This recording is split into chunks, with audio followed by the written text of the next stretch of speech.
Buenas noches, jóvenes. Buenas noches, doctor. Buenas noches, doctor. Disculpando la hora, sino que estaba en clase de mi maestría. Y ya, pues, ya recién acabo. Bueno, vamos a hacer hoy día el tema que quedó pendiente, ¿no? Que me pidieron porque tenían que estudiar, dicen. Bueno, vamos a ver que les esté creído que van a estudiar. ¿Qué se va a hacer? Vamos a iniciar. ¿Se está grabando? Sí, ¿no? A ver, sí se está grabando. Ya, vamos a hacer el tema que quedó pendiente, que es acerca de farmacología de la contracción cardíaca, ¿no? Y son cositas que usted ya se supone que saben, porque ya han llevado fisiología, ¿no? ¿O me equivoco? Sí han llevado fisiología. Y es uno de los temas que más les gusta a ustedes, que es la fisiología cardíaca, ¿no? Ujú. Bonito tema, interesante, amplio, sí es bastante amplio, pero bastante importante y fundamental. Vamos a buscar por acá.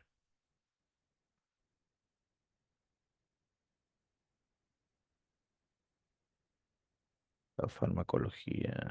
Aquí está, insuficiencia cardíaca, ¿no?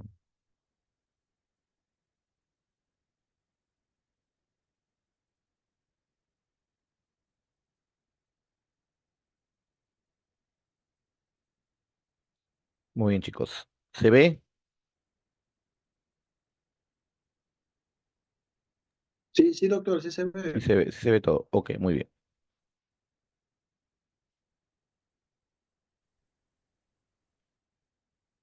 Puntero, puntero, muy bien. Bueno, entonces empezaremos con el tema. Siempre, como les he dicho, la parte para entender lo que es farmacología tiene que saber fisiología. Y gran parte de estos temas de farmacología cardiovascular es fisiología cardíaca. Esta vez tocará fisiología de la contracción. Muy aparte de eso, de que si hablamos de parte cardiovascular, vamos a volver a hablar de temas que hemos hablado al principio del ciclo. Como yo les he dicho en un principio, yo les he dicho. La primera unidad es fundamental. Así pesa poquito, no más de 10%, es fundamental para entender toda la farmacología. Aquí vamos a volver a hablar de receptores muscarínicos, vamos a volver a hablar de receptores adrenérgicos, alfa, beta, que usted se supone que ya, ya lo saben de memoria, ¿no? Entonces, vamos a empezar con el primer punto, como le dije, lo concerniente a farmacología de la contracción, la parte de fisiología. Ujú.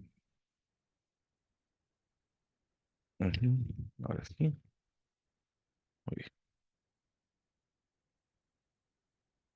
Propiedades. Pues ahí vamos a hablar de fisiología cardíaca. ¿Cuáles son las propiedades del corazón? ¿Se acuerdan? Lusotropismo, inotropismo, cronotropismo, dromotropismo, vasmotropismo, ¿no? Entonces, el cronotropismo, ¿qué me indica? ¿Qué me dices, Terrones Díaz, Karen? Aumenta la frecuencia cardíaca. La frecuencia cardíaca. ¿Segura quién por Sánchez Sandoval, Mauricio? Sí, doctor. Sí, realmente no es la frecuencia cardíaca lo que me indica el cronotropismo, ¿de acuerdo? La frecuencia cardíaca es el resultado de. El cronotropismo me indica el automatismo cardíaco, ¿ya? Las células del marcapasos se autoexcitan para iniciar la descarga del- de la frecuencia cardíaca. Entonces, la frecuencia cardíaca, como le vuelvo a repetir, es el resultado del automatismo. Entonces, si a ustedes le preguntan, ¿qué me indica el cronotropismo? Es el automatismo.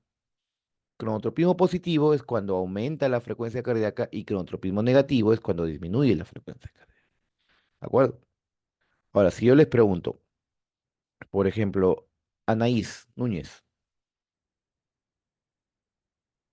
Anaís, ¿estás por ahí? Cierto, Dime, cierto. ¿cuánto es la frecuencia cardíaca normal? 60-100. De 60 a 100 latidos por minuto, ¿no es así? Adrián Horna, ¿estás ahí, Adrián? Adrián, se quedó dormido seguramente. Está rezando el Padre Nuestro. Ander Castillo, otro que se queda dormido. Ander, Doctor, buenas. Buenas noches. Dime, Estoy saliendo de la universidad, doctor. ¿Podría ya, repetir? te pregunto, ¿cuánto es la frecuencia de descarga del nodo sinusal? Eh, Vamos a preguntar por acá. Creo que es del... ¿Cuánto es la frecuencia de descarga del nodo sinusal?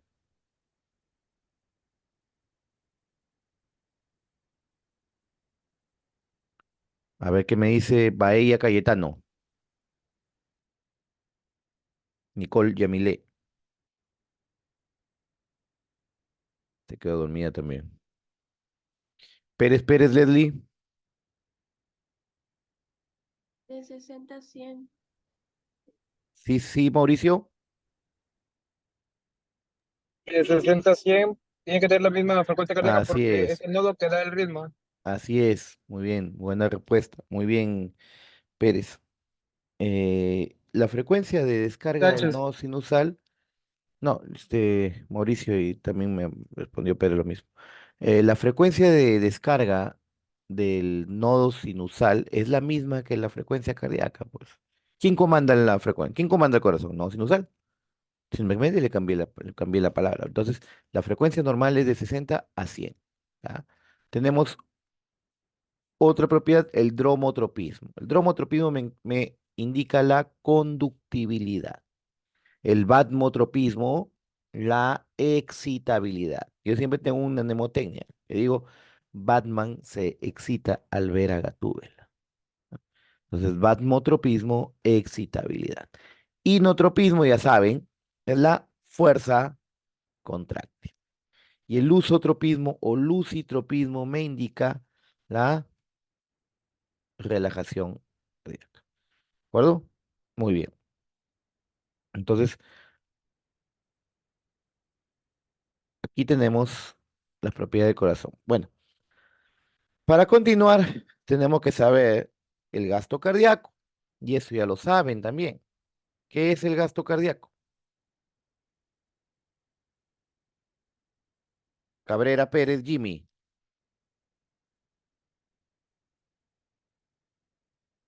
Jimmy, los hacen los dormidos, creo.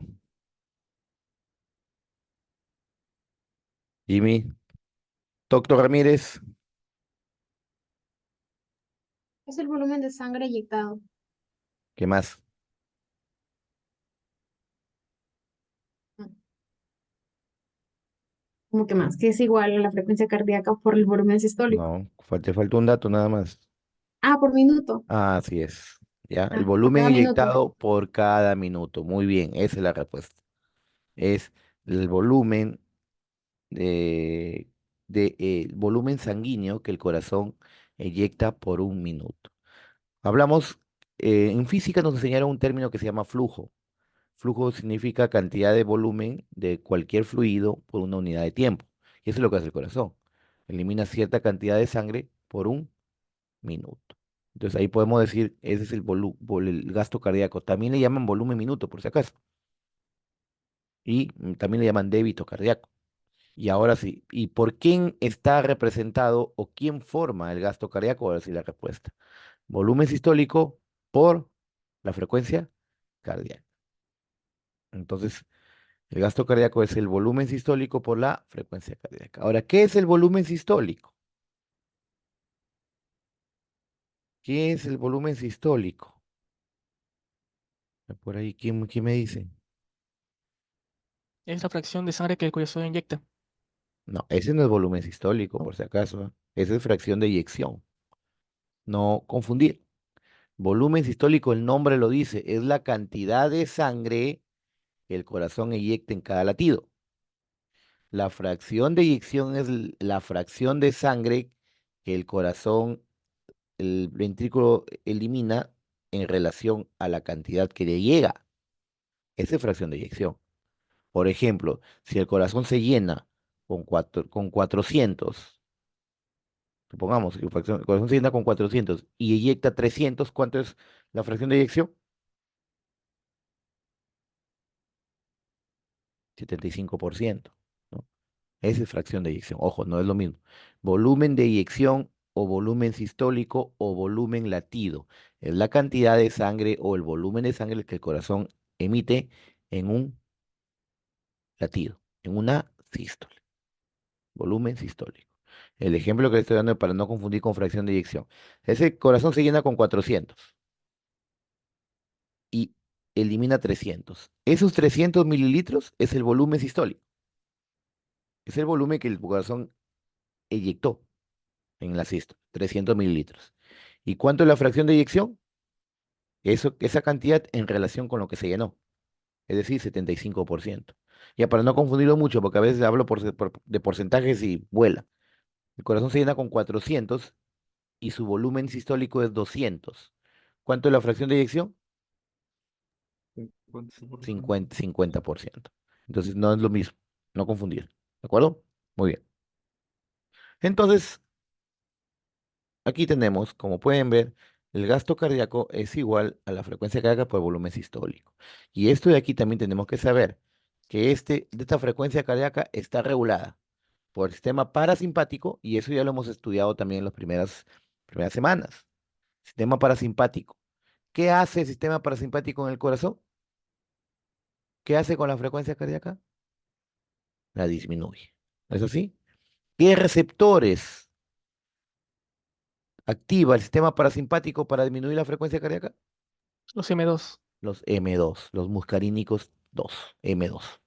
¿No? Son activados por el sistema parasimpático disminuyendo la frecuencia cardíaca, porque recuerden que los receptores muscarínicos, los M2, son inhibitorios, son metabotrópicos ligados a proteína GI, son inhibitorios. ¿Ya? ¿Quién más controla la frecuencia cardíaca? El sistema simpático. ¿Qué hace el sistema simpático con la frecuencia cardíaca? La aumenta, ¿no es así? ¿Qué receptores? Los beta uno. Beta uno, muy bien, así es. Y no solamente actúa el sistema simpático con la frecuencia cardíaca, sino también con la fuerza de contracción. ¿Qué receptores? ¿Mm? Beta 1. Beta uno también. Los beta uno se encuentran en el corazón. ¿Ya? El sistema parasimpático regula la frecuencia, ¿no? El simpático regula frecuencia y fuerza contráctil. ¿Qué quiere decir? Que los beta uno se encuentran tanto en el sistema de conducción como en el mismo miocardio. ¿Quiénes más regulan el volumen sistólico? La precarga, o sea, el volumen al final de la diástole, o llamado volumen telediastólico, porque tele significa al final. Volumen telediastólico. ¿Qué quiere decir? Toda la cantidad de sangre que le ha llegado al ventrículo. Eso te va a determinar la cantidad que expulse. ¿Qué tal si el corazón se llena con un poquito? Va a expulsar poco. Si se llena bastante, va a expulsar bastante. ¿Qué más determina el volumen sistólico? La resistencia periférica, es decir, la poscarga. ¿Qué pasa si hay un aumento de la poscarga? O sea, una resistencia vascular periférica aumentada, una resistencia a la salida. El corazón va a tener que producir más esfuerzo para poder inyectar esa sangre, para poder expulsar esa sangre. Entonces, también te determina la resistencia periférica. Pues si nosotros hablamos de acá, la fuerza contráctil con ese volumen, ¿qué quiere decir? Ese volumen de sangre que le llega en un corazón sano, ojo, en un corazón sano, ese estiramiento de las fibras te va a producir mayor fuerza de contracción. Esa es una ley. ¿Cómo se llama esa ley? La ley de Frank-Starling. La ley de Frank-Starling, que te habla del estiramiento de las fibras, que te dice, existe una relación positiva entre la precarga, o sea, entre la cantidad de sangre que se llena y el volumen sistólico, de tal modo que cuanto mayor es la precarga ventricular, o sea, mayor es el estiramiento de las fibras, mayor va a ser la cantidad de sangre que se le. Pero eso estamos hablando en un corazón sano, ¿ya? Porque es como decir, tú te compras un Ley, un buzo nuevo, ¿no? Digamos, nuevo, y va a estar bien ajustado por el elástico, pero una vez que empiezas a usarlo, esas fibras ceden. Entonces, en un corazón dañado, la ley de Frank-Starling no sirve. Es un corazón sano, ¿de acuerdo? Muy bien. Entonces, esto es a lo que nos refiero a la regulación del gasto cardíaco, ¿de acuerdo? Muy bien. Seguimos con la fisiología cardíaca. Acá no creo que ya se acabó acá. ¿Ya? Entonces, el miocardio va a responder a un estímulo por despolarización. ¿Qué quiere decir que va a responder a un estímulo? Que son células excitables. ¿Quiénes son las células excitables? Las células miocárdicas, que es músculo estriado, músculo estriado esquelético, músculo liso, las neuronas, ¿no? Son células excitables que se van a despolarizar transmitiendo un impulso nervioso, ¿no? Entonces, va a responder a la despolarización de la membrana acortándose las proteínas contráctiles. Esto también les han enseñado en fisiología. Lactina y miosina se entrelazan, ¿no? Para producir la contracción.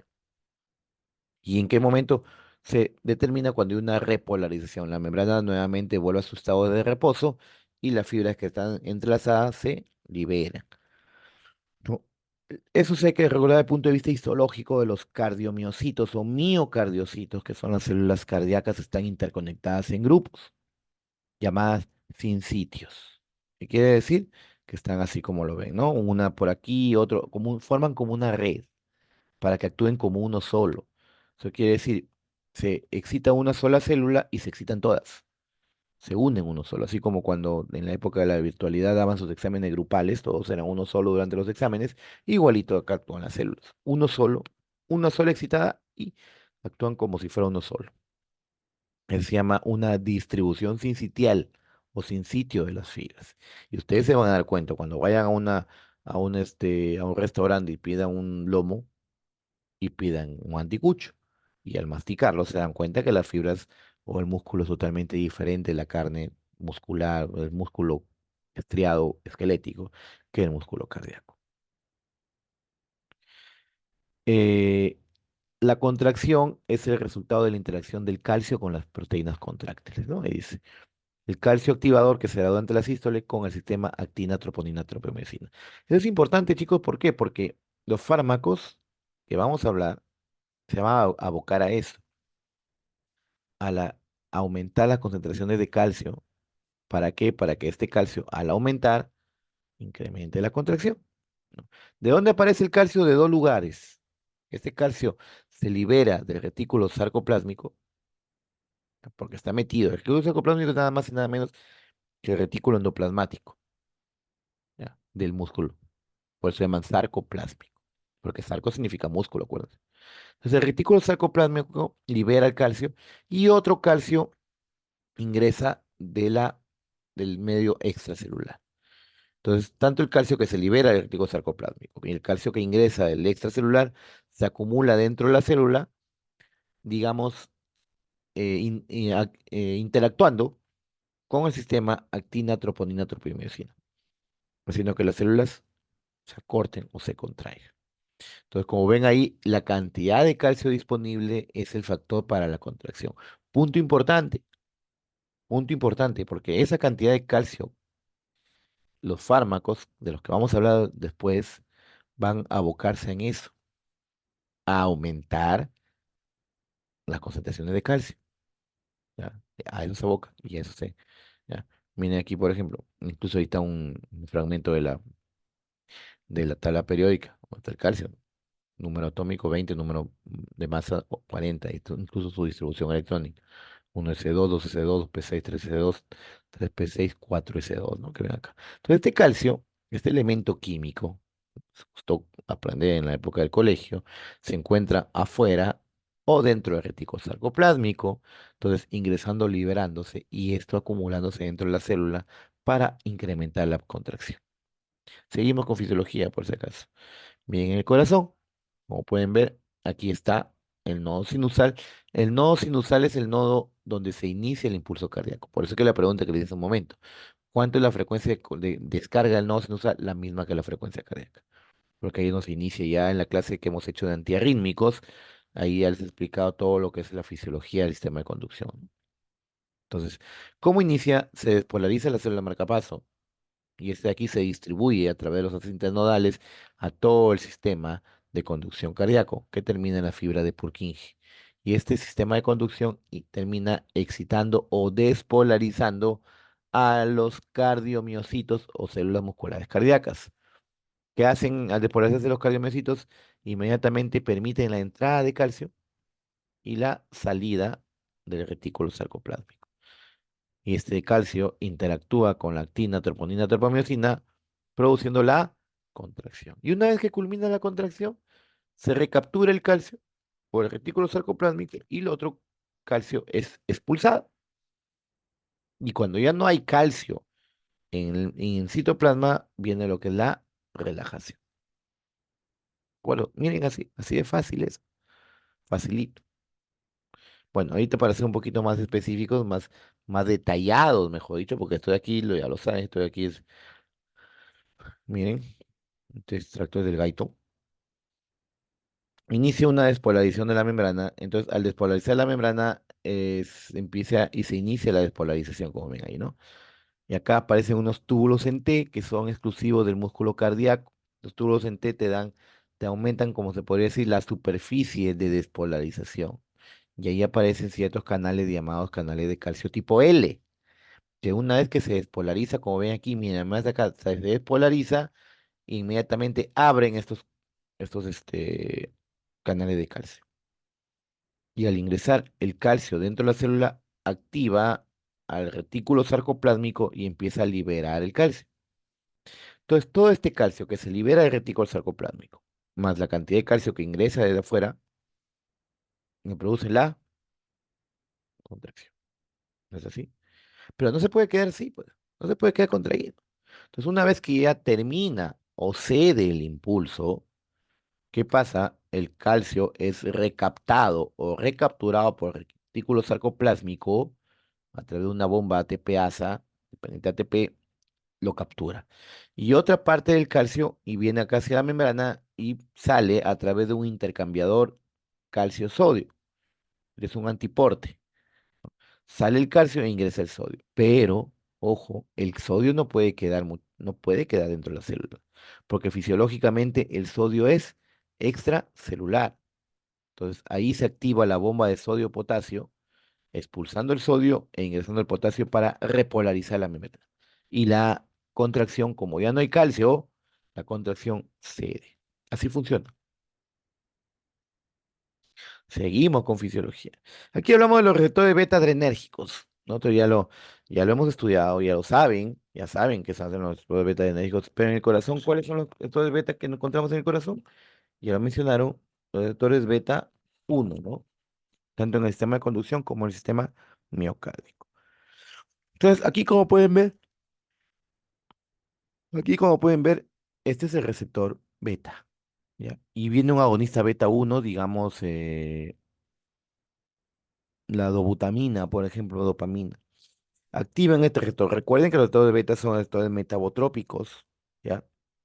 Y si ustedes ven la adenilciclasa ahí, quiere decir que eso es un metabotrópico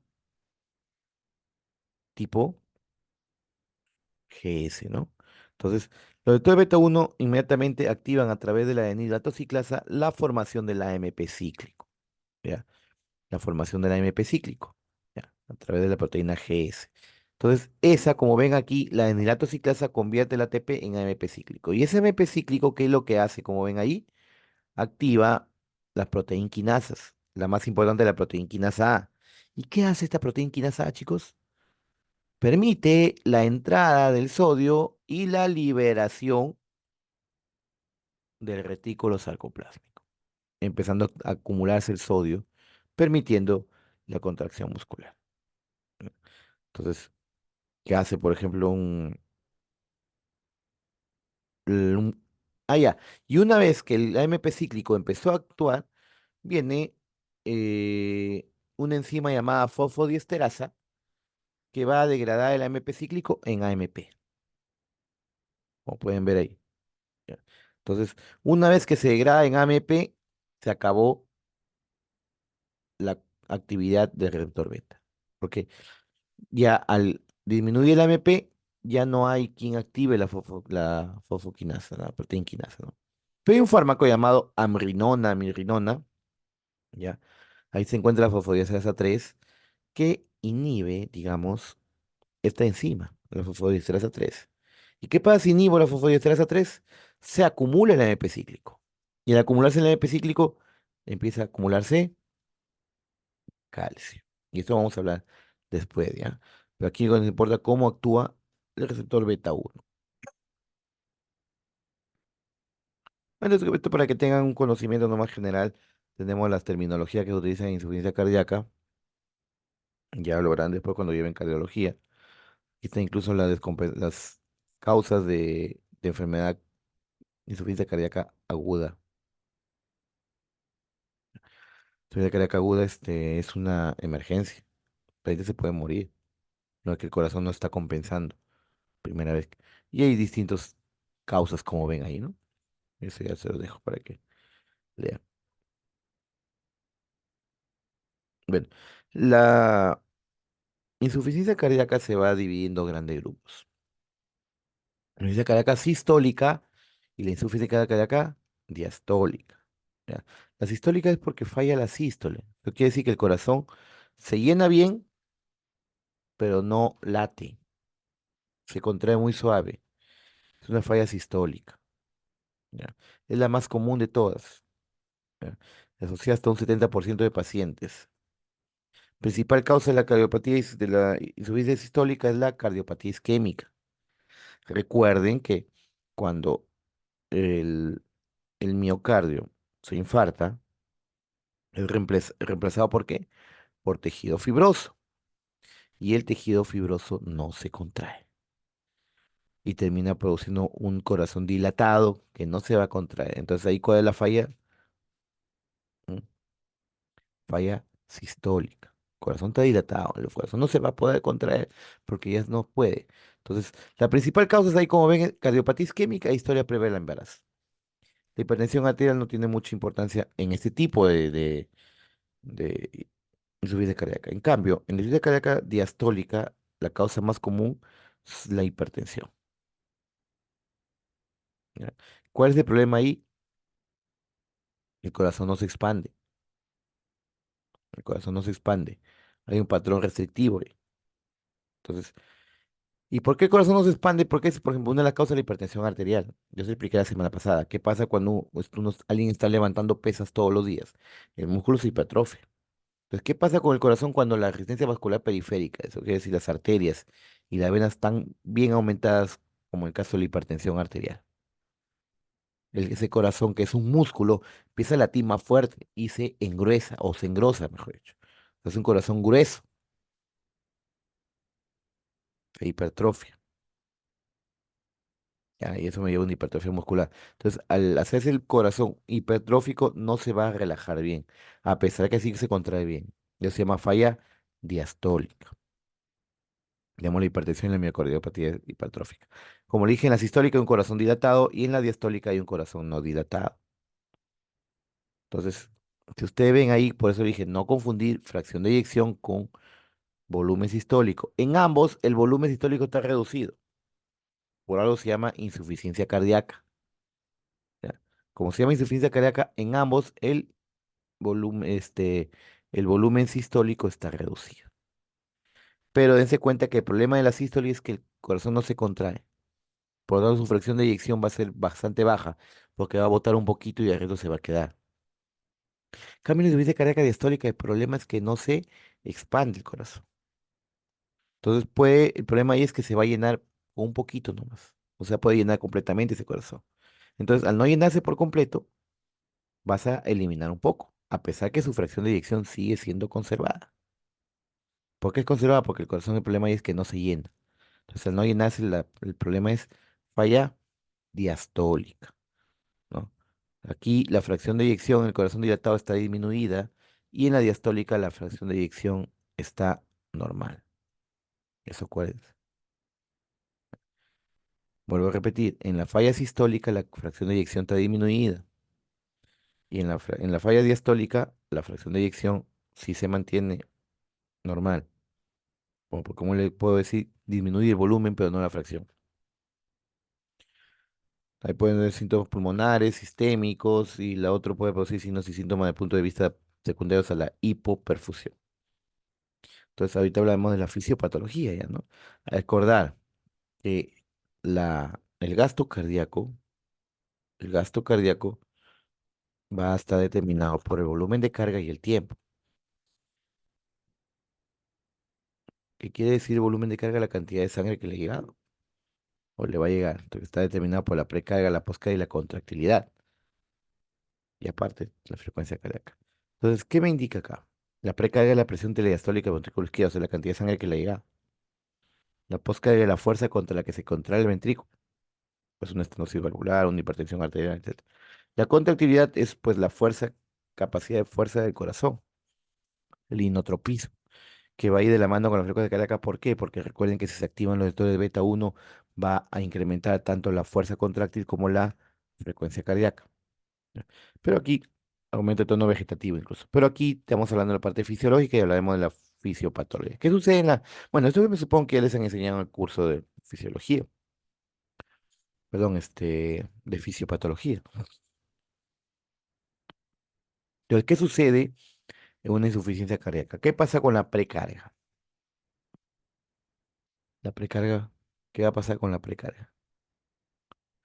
La precarga va a estar aumentada.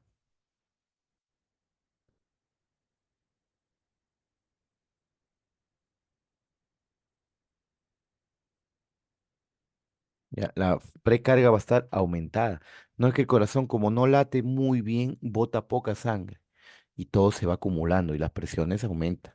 Eso te puede llevar a un, si la falla es izquierda, ya, si la insuficiencia es izquierda, los síntomas retrógrados van a ir, vienen del pulmón. Y si la falla es derecha, va a ir del organismo, que está producido edema generalizado. La poscarga va a estar aumentada porque ya que hay una descarga simpática para poder contrarrestar los efectos de la falla cardíaca, y entonces va a aumentar por fracción beta 1 ya que inmediatamente se aumenta el tono simpático. Y digamos, la contractilidad de por sí está disminuida. La contractilidad está disminuida, por eso se llama insuficiencia cardíaca. ¿Ya? Entonces nosotros hablaremos, nos abocaremos a lo que es la insuficiencia cardíaca sistólica. ¿De acuerdo? Para que tengan una idea, los síntomas que pueden aparecer. Bueno, este de aquí, este temita, acá donde vamos a dividir los estimulantes o cardiotónicos, que es de lo que vamos a hablar, los digitálicos, los beta-adrenérgicos este, y los digitálicos, que es lo que yo mencioné, creo. Hay los inhibidores de la fosfodiesterasa 3. Y los depresores, que es lo que hemos venido estudiando. No hay histamina, glucósidos cardíacos, agonista beta-adrenérgico, inhibidores de la fosfodiesterasa 3. Y de los depresores, o sea, que van a bajar la actividad, esto de aquí ya lo hemos estudiado, tenemos antiarrítmicos, antianginosos o vasodilatadores e hipertensivos. Ahorita nos vamos a abocar a esto de acá, porque esto de acá ya se hizo en clase. Muy bien, ¿alguna pregunta hasta ahí? ¿Alguna pregunta? ¿No? Me dan un minutito, por favor.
Muy bien, jóvenes, estamos de vuelta por acá.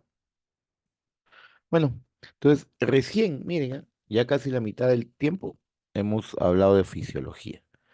Recién vamos a hablar de la farmacología. La farmacología, pues vamos a hablar de los tres grupos que hemos estado mencionando. Los glucósidos cardíacos o llamados también digitálicos, los beta-adrenérgicos que ya hemos venido estudiando desde la primera unidad, ya que hemos hablado de los beta-adrenérgicos, ¿no? ¿De acuerdo? Farmacología del sistema autónomo simpático. Y hablaremos de los inhibidores de la fosfodiesterasa 3.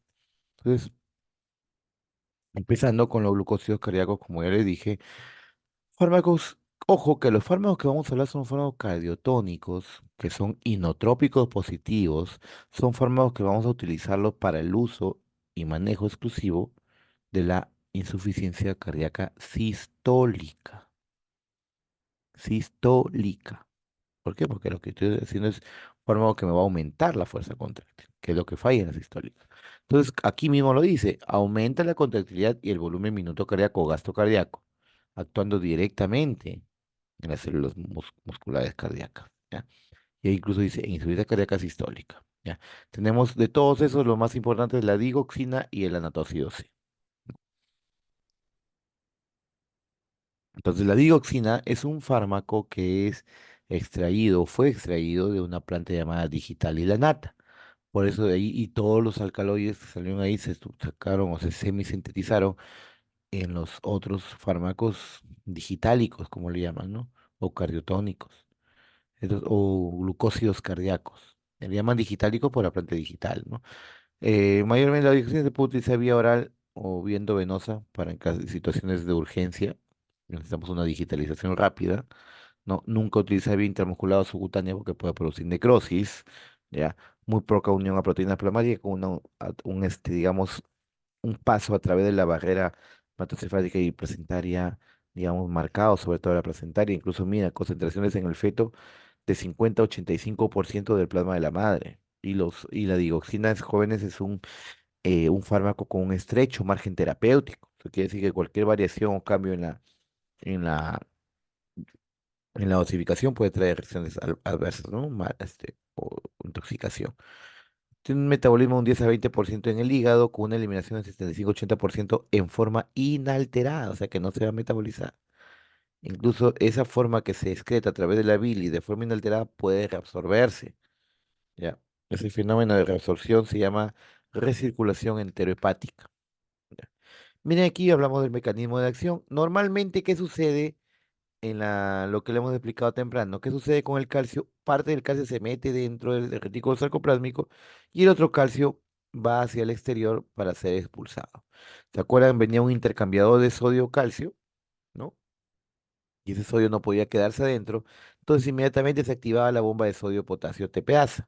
Entonces, ¿qué hace ahí esa bomba de sodio TPasa? Expulsa el sodio e ingresa el potasio, normalizándose las cargas y expulsándose el calcio y ya no hay contracción. Así sucede normalmente. Pero ¿qué pasa si se le administra un digitálico? Está la bomba ATP, viene digitálico y bloquea esta bomba ATP. Entonces, ¿qué sucede con el calcio? Está ahí, se acumula, ¿ya? Se acumula con la bomba intercambiadora, ingresa el sodio y el potasio empieza a salir, perdón, ingresa el sodio y el calcio empieza a salir lentamente, pero no es, digamos, la forma porque el calcio empieza a expulsarse y la bomba no funciona y el sodio no puede quedarse adentro. El sodio no puede quedarse adentro. El sodio es un fármaco, digamos, una molécula extracelular. Entonces, ¿qué hace el calcio? Empieza un intercambiador inverso, expulsando el sodio e ingresando el calcio. Entonces, ahí empieza a acumularse el calcio. ¿Y qué hace el calcio? Promueve la contracción. Y se da cuenta que la finalidad de los fármacos cardiotónicos es incrementar los niveles de calcio. ¿En qué se utiliza los digitálicos? Ojo que la digoxina se utiliza, tiene doble acción, igual que los demás digitálicos. Inotrópico positivo y cronotrópico negativo, por si acaso. Aumenta la fuerza contráctil, pero disminuye la frecuencia cardíaca. ¿Ya? que causa insuficiencia cardíaca de cualquier etiología, pero estamos hablando sistólica, de cualquier causa, excepto que sea por una sobredosis digital y que no le vas a dar más, ¿no? O que sea originada por una taquicardia ventricular. Son útiles en insuficiencia cardíaca, como ya le dije en un momento, por su efecto inotrópico positivo, que es el más principal o el más importante, vasodilatador, diurético, ¿ya? ¿De qué se diferencia de otros cardiotónicos? Por ejemplo, de los beta agonistas, de que por acción parasimpática, en lugar de producir taquicardia, produce bradicardia, ¿no? Disminuye la actividad cardíaca. Dice incluso de elección insuficiencia cardíaca cuando se asocia con una taquicardia paroxística supraventricular, o sea, te la único. En caso de arritmias auriculares, de fibrilación auricular, de respuesta ventricular alta, eso quiere decir que hay una fibrilación auricular, el que debe frenar el paso del impulso nervioso, del impulso de la aurícula ventrícula es el nodo auriculo ventricular. En una fibrilación aparecen distintos focos que liberan actividad eléctrica produciendo mayor contracción de aurícula, que lo lleva a una fibrilación auricular. Y eso de ahí, a llevar una fibrilación auricular, ya no contribuye en el llenado del ventrículo.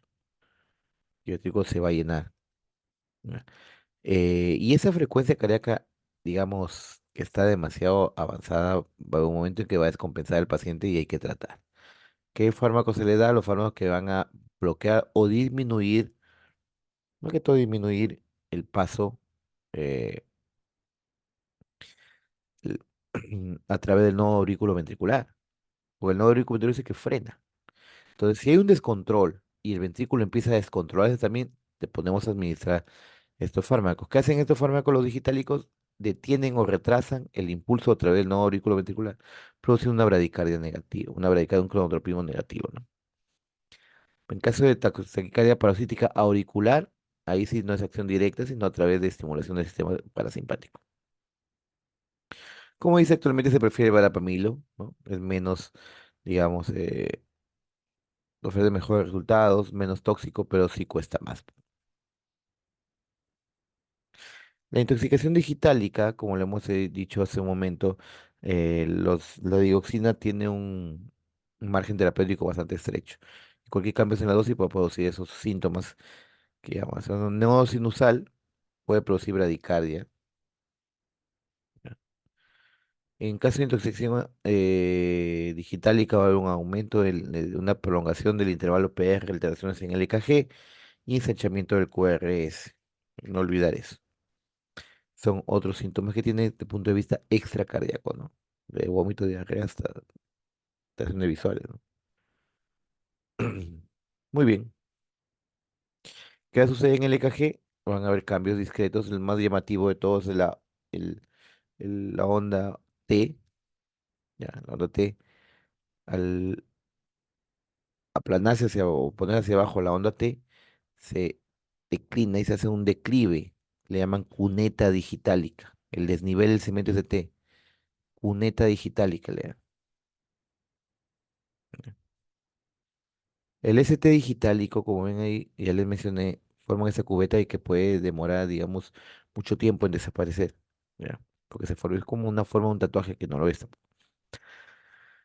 Eh, digamos, el EKG onda PQRS y se hace una depresión. Pregunte. Se llama cuneta digitálica o ST digitálica. Se acorta el intervalo PQT también, cuneta digitálica, cuneta con N, cuneta digitálica. No he visto yo que hayan llamado por cubeta, pero el significado de cubeta es un balde, ¿no? Pero yo sí leo en la literatura dice como cuneta. Acortamiento del intervalo QT, también por el mismo hecho de que retrasa la conducción a través de los nodos auriculoventriculares y la fibra de Hissing-Purkinje. También hay alargamiento del PR, ¿no? El PR me indica el paso a través del nodo auriculoventricular. Entonces, si va a bloquear ese nodo auriculoventricular, digamos, el PR va a aumentar un poco, ¿no? ¿En qué casos puede aparecer toxicidad? Cuando hay hipocalemia, cuando hay hipomagnesemia, hipercalcemia, hipernatremia, alcalosis. En estados, alteraciones electrolíticas, consumes un digitálico y puede aparecer, digamos, afecciones como ven ahí, ¿no?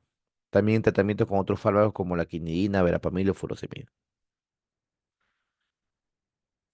Entonces, ¿qué sucede si hay una intoxicación? Suspendes el fármaco, induces a través de, digamos, el vómito o lavado gástrico, si es que ha sido reciente. Utilizar carbón absorbente, si es que ha ocurrido dentro de las 6 primeras horas. Y corrección de trastornos electrolíticos, ¿no? Depende. Si hay hipocalemia, corrección de potasio, que es de forma paulatina. Si hay hipercalemia, hay que administrarle fármacos que van a disminuir el potasio. Si no disminuye, el último tratamiento es diálisis, ¿no? Caso de bradiarritmia, se utiliza atropina o se utiliza agonistas beta, como lisoproteína. Si no cede a través del uso de esos dos, tendría que, tendría que utilizarse, como ven ahí, un marcapaso transitorio. Se coloca ese dispositivo acá hasta que pueda ser intervenido o recuperado la actividad. Muy bien, ¿preguntas hasta ahí? ¿No hay preguntas? No, doctor. Doctor, Muy bien. Muy bien. Entonces, ahora hablaremos de lo que son las aminas y otros elementos. Vamos a hablar de dos específicas, ¿no? Que son las más usadas. La dopamina y la dobutamina. Incluso en un examen vino sobre dopamina, ¿no? Vamos a hablar ahorita. Entonces, la dopamina.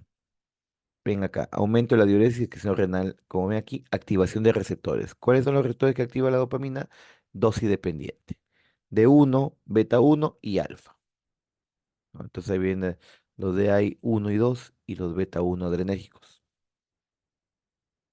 Y a dosis altas, ¿qué activaba? Los receptores alfa, ¿no? Eso vino en un examen.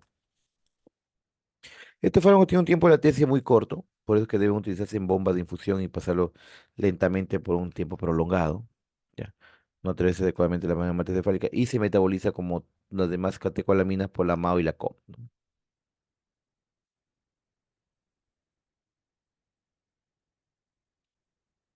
Este óxido nítrico puede metabolizarse en la orina y eliminarse, ¿no? Entonces, ya que es un fármaco, como ven acá, eh, puede convertirse también en noradrenalina. Recuerden que la dopamina es un precursor de la noradrenalina en las células del simpático, ¿eh? Eh, Utilizaciones o indicaciones, shock cardiogénico, cuando la falla en el corazón, en la bomba, porque estoy dando un inotrópico positivo. En caso de un bloqueo ventricular muy avanzado, debe colocar a un marcapaso. Puede aparecer un edema agudo de pulmón en caso, digo, de hipotensión con mala respuesta al tratamiento individual, ¿no? Entonces, en este caso, son un manejo adecuado de este fármaco. Muy bien. Ahí están las reacciones adversas, las más comunes, que ustedes ya lo lean. Necrosis periférica, eso es importante. Estos fármacos nunca deben colocarse en la vía periférica, siempre hay que buscar una vía central. Contraindicaciones en caso que haya taquiarritmias, feocromocitoma o fibrilación ventricular, que pueden complicar la situación. Tenemos la dobutamina. La dobutamina es un agonista del receptor de beta uno y también activa en beta 2 y alfa uno, que es de menor importancia, ¿no? Se administra por vía venosa y solamente metabolizada por la COM, ya que no es un fármaco natural, también con producción con enzimas microsomales hepáticas. Tiempo de vida media corto, como le dije, es corto, por lo tanto hay que dar infusión continua, ¿eh? Aumenta la contractilidad de volumen minuto cardíaco, pues por eso es un cardiotónico, inotrópico positivo. Disminuye la presión diastólica. La resistencia vascular periférica, como dice, sufre escasa variación debido a qué? A que el alfa uno es vasoconstrictor y el beta 2 es vasodilatador. Entonces, ahí se va a contrarrestar un poco. Indicación de shock cardiogénico, o sea, originado en el corazón, insuficiencia cardíaca refractaria, puede ocasionar tolerancia, eso es lo más preocupante de estos fármacos. ¿Qué quiere decir? Que puedes consumir una dosis hoy o seguidas y luego va a empezar a sentir dependencia de ese fármaco y van a tener que aumentar la dosis. O sea, no todos los fármacos. Por eso estos fármacos, los narcóticos, eh, como el fármaco, la morfina, por ejemplo, ¿no? Que sirve para manejar el dolor y produce tolerancia, al igual que estos fármacos. Entonces, estos fármacos, digamos, estos pacientes que están utilizando mucho tiempo tienden a disminuir, a aumentar o a tener más requerimientos. Eso sucede con los beta, con las catecolaminas. Por eso se puede utilizar en su reemplazo la inhibidor de la fosfodiesterasa 3, que es lo que vamos a hablar posteriormente, ¿no? Indicaciones, pacientes en caso de que, perdón, contraindicaciones, paciente, por ejemplo, que tenga una falla diastólica. Falla diastólica no le va a servir, como le dije, ¿no? Falla diastólica no les va a servir. En caso de hipersensibilidad, ¿no? Gestiones adversas, cefaleas, angina, incluso porque recuerden que estos fármacos al activar beta 1 también actúa, aumenta la frecuencia cardíaca. Aumenta la frecuencia cardíaca, inclusive puede producir broncoespasmo o necrosis local por extravasación. ¿Qué quiere decir? Que estos fármacos no se deben utilizar en la vena periférica, catéter venoso central, ¿no? Muy bien, ¿preguntas hasta ahí? ¿Ninguna? ¿Seguros? Ya, un minuto, por favor, que me llaman.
Muy bien, chicos. Ya para terminar, falta poco ya. Hablaremos inhibidores de la fosfodiesterasa 3. Recuerden lo que hemos mencionado hace un momento, ¿no? La fosfodiesterasa, ¿dónde se encuentra, ¿no? ¿Se acuerdan? ¿Qué es lo que hace?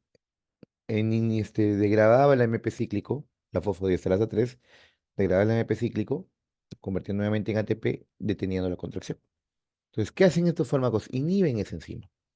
Y al inhibir esa enzima, aumenta el AMP cíclico, aumenta la liberación de calcio, incrementando la contracción muscular. Estos fármacos se le denominan inodilatadores. ¿Por qué inodilatadores? El nombre lo dice, porque tienen tanto actividad, una actividad dual. ¿Cómo así, doctor? Tiene una acción inotrópica positiva y una en el corazón, mejor dicho, y en los vasos sanguíneos una acción vasodilatadora, o sea, dilata los vasos, por eso se llama el término inodilatadores, ¿ya? Entonces,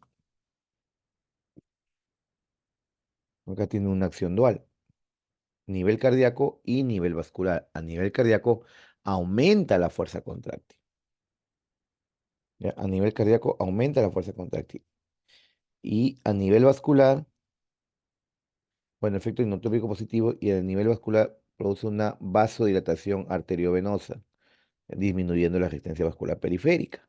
Entonces, digamos, eh, esa actividad eh, dual que tiene el corazón, los inhibidores de la fosfodiesterasa, ¿no? Tenemos entonces los IFD clásicos o IFD3 clásicos, inhibidores de la fosfodiesterasa 3, como la brinona y mirrinona, que son los que vamos a estudiar nosotros, y los sensibilizadores al calcio, el más importante acá, el levosimendan, que vamos a hablar también después. No, ahí están, los más utilizados son los biperidínicos y el levosimendan como un sensibilizador al calcio. Entonces, como ya mencioné, ¿qué hacen estos fármacos? Tienen cantidad como inotrópicos positivos, ya, vasodilatadores e inotrópicos positivos, ¿no? Ah, no, lo que le mencioné, ¿se acuerdan? Ahí está. La fosfodiesterasa que convierte en AMP cíclico en AMP. ¿Qué hacen estos fármacos? Inhiben esta fosfodiesterasa, provocando que el AMP cíclico se acumule, sigue activando la fosfoquinasa A, liberándose aún más la cantidad de calcio. Entonces, se inhiben la isoforma 3, ¿no? Estos fármacos, la fosfodiesterasa 3, porque, ojo, hay fosfodiesterasa 5, ¿ya? Entonces se encuentra la fosfodiesterasa 3, ahí se encuentra en el miocardio y en el músculo liso vascular, ¿ya? Al inhibir esa IF3, como ven ahí, se reduce la digestión del AMP cíclico, aumentando los niveles de calcio, ¿no? Entonces, ¿qué sucede a nivel cardíaco? Produce un efecto inotrópico positivo, ¿ya? A nivel vascular produce una vasodilatación. Y eso no olvidar, ¿ya? Son fármacos inodilatadores, ¿ya? Y tenemos los sensibilizadores al calcio, cuya actividad, aparte de actividad de inotrópica y vasodilatadora, incrementa incluso o vuelven a las células más sensibles al calcio, para que el calcio tenga una mayor actividad o efectividad al momento de la contracción cardíaca, ¿no? Una de las ventajas, como ven aquí, de los IFD o inhibidores de fosfodiesterasa es que no van a hacer tolerancia, ¿ya? Como las catecolaminas, como la dobutamina, dopamina, que sí. Ya este de aquí no.